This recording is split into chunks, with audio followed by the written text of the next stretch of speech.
Viral di media sosial video pemotor yang serobot antrean saat akan membeli bensin. Video itu diunggah akun TikTok @bacot_alvano. Terlihat dalam video tersebut pria tampak menunggangi sebuah motor sport.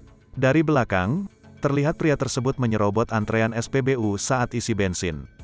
Terdengar obrolan dari perekam dari dalam mobil yang membicarakan pria tersebut menyerobot antrean. Wanita yang berada di mobil itu pun merasa kasihan kepada pemotor sehingga mempersilakan untuk masuk ke antrean mobil. Seusai terisi, pria tersebut membayar dan kemudian melanjutkan perjalanan. Apesnya pria berpeci itu justru langsung kena karma instan. Motor yang ditungganginya ternyata mogok dan tidak bisa dinyalakan.